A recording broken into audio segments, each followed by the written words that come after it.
shells all over the side. There's what? Blood all over the side. She's a Fulton County mother charged with killing her 2 sons by putting them inside of an oven. Celebrate her homegoing. It's her new home for the rest of her life until she takes her last breath. It's going to be Florida State Prison. I'm innocent. You all, you're ghosts. This is Michelle Blair, a 35-year-old Detroit mother of 4 who's facing charges for multiple murders in Michigan. Do it without you. I never tried to say I didn't. I did it, but that does not negate the fact that they were never there for their children. I had to struggle with them all the time. They were never there. Michelle was struggling to pay rent. On March 24, 2015, officials came to evict her. Shockingly, they found a freezer with the frozen remains of her children, Stoney Blair and Stephen Barry. Why did you take the decision to pile the bodies on top of each other in a freezer? Why did you do that? I only had one deep freezer. How did you conceivably sleep at night? I slept well. They quickly called the police, and Michelle was arrested. The frozen bodies were taken to the morgue, and the medical examiner determined that the children had been dead for at least 3 years and ruled it a homicide. But brace yourself for an even more disturbing revelation: Michelle's twisted justification for the brutal slaying. Michelle confessed to the murders of her children, but she claimed that she killed them because she believed they were sexually abusing her youngest son, Matthew. According to Blair, after she discovered the abuse, she tortured Stephen until he died. There is no evidence in this case that any of the younger children or the younger child was sexually abused. Abundant evidence that the surviving children were physically abused by this defendant. 9 months later, Blair claimed she found out that her daughter Stoney was also sexually abusing Matthew. She then starved and beat Stoney to death in May 2013. My understanding to get a trial is to get to the truth, right? I'm already saying that I did it. I'm freely giving myself and accepting life in prison.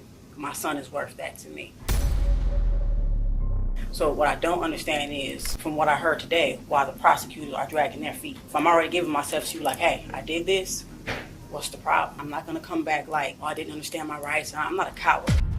During the trial, Blair didn't show any regret for what she had done, and she stuck to her belief that her actions were justified. The Dorsey family, down to the mother, to the father, to everybody. I hope y'all live your life well without seeing my child, Gabrielle Blair. You lived well without seeing them throughout their whole life, so live well now. But you ain't got nothing to say to me for what I did for my child, period. In June 2015, she pleaded guilty to the 2 cases of first-degree premeditated murder and was sentenced to life in prison. You're therefore sentenced to the Michigan Department of Corrections for the rest of your life without the possibility of parole, meaning, of course, that you will never get out. However, this wasn't the only time a mom was sentenced to life imprisonment. Take, for example, the case of 53-year-old Kimberly Kessler, a former hairstylist who had been working with Jolene Cummings at a hair salon in Florida when the two had a disagreement. After the disagreement, 34-year-old Jolene Cummings tragically lost her life, and her remains were found in a landfill. After a thorough investigation, Kessler was arrested. However, it was revealed that she had been living for 2 decades as a fugitive. She was charged with first-degree murder. Just when you thought Kessler couldn't sink any lower, her behavior in the courtroom will leave you stunned. During her trial, Kimberly Kessler exhibited disturbing behavior that shocked those present. Let's just put me back in my cell.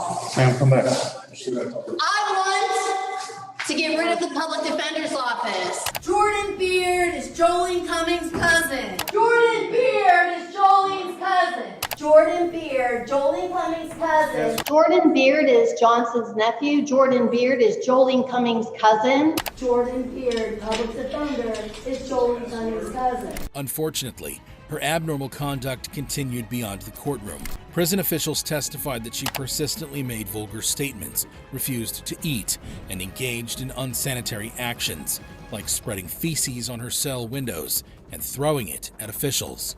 In the end, Kimberly Kessler received a life sentence without parole for the murder of Jolene Cummings. However, let's compare the jaw-dropping reaction of Kimberly Kessler to the astonishing outburst by 29-year-old Julissa Thaler. Julissa is facing charges for the murder of her son. She and her ex-husband, Torrey Hart, had been in a custody battle over 6-year-old Eli. Eventually, she was awarded custody of the child in May 2022. 1 week after, on May 19, 2022, Jalissa Thaler reportedly fired 9 shotgun shells into 6-year-old Eli. On May 20, 2022, Thaler was pulled over for driving a car with smashed windows. The police discovered a live shotgun shell and a bullet hole in the car's back seat. Shotgun shells all over the side. There's what? There's blood all over the car. They also noticed the blood on her hands and face, and when they inspected the vehicle, holy we got a body. All right, let's cover it. They found the lifeless body of Eli Hart in the trunk. Jalissa was promptly arrested. The true shock lies not in the crime itself, but in Jalissa's jaw-dropping behavior during the sentencing. During the proceedings, Jalissa showed no remorse and only said this: "I'm innocent. You all, you're garbage." It came to light that Eli had been placed in foster care in January 2021 due to concerns about Jalissa's mental well-being.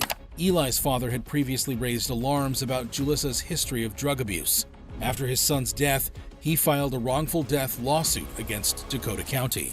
In the end, Hennepin County District Court Judge Jay Quam sentenced Jalissa to life in prison with no possibility of parole. You are being sentenced to life in prison without the possibility of parole. However, while Jalissa's actions could certainly be dismissed as an effect of drug abuse, the same can't be said for the case of 24-year-old Ashley Jessup. On August 31st, 2011, she was arrested on multiple charges, including 2 counts of sexually assaulting a child, 1 count of endangering children, and 1 count of pandering sexually oriented material involving a minor. Ashley engaged in sexual acts with her own 10-month-old infant son, recorded them, and then sent the disturbing video to her boyfriend in Battle Creek, Michigan. The case took a turn when a former girlfriend of the boyfriend discovered the horrifying video and promptly contacted the Michigan State Police. Ashley was immediately arrested and held in custody with a substantial $1 million bond. The state is requesting $1 million cash and surety bond. Ashley Jessup's emotions were evident as she cried. In the end, Ashley was sentenced to life imprisonment with no possibility of parole for 15 years. Her boyfriend, Jordan Russell, age 24, was sentenced to 3 to 20 years in prison. Meanwhile, the infant victim was placed in protective custody, and his father, Jonathan Vasquez, age 19, is actively seeking custody. However, just when you thought you'd seen it all, another convict surpasses Ashley's strange courtroom display. She's a Fulton County mother charged with killing her 2 sons by putting them inside of an oven. Enter Lamora Williams, who's facing multiple charges, including 4 counts of felony murder. The charges were connected to the murder of her 2 young children, Jacarter Penn and Keontae Penn. The horrific incident happened in October 2017, when Lamora Williams made a distressing 911 call. My cousin in the house with my kids, she just left my kids in the house when I came back from work. 2 of my kids are dead. She left them dead in the house by themselves. She left my door open. My oldest baby boy is the only one that's alive, and they knocked the stove on. Can you listen? When I came in, the stove was laying on my friend. When authorities arrived at the scene, they found the lifeless bodies of the toddlers with burn marks on them. The children had been placed in an oven. Lamora was later arrested and charged to court. Her sister and mother noted that Lamora suffers from schizophrenia and has a history of mental health issues. I just came from the jailhouse to let them know to put her on suicide watch because she's going to kill herself. Lamora had been in jail without bond since October 14, 2017.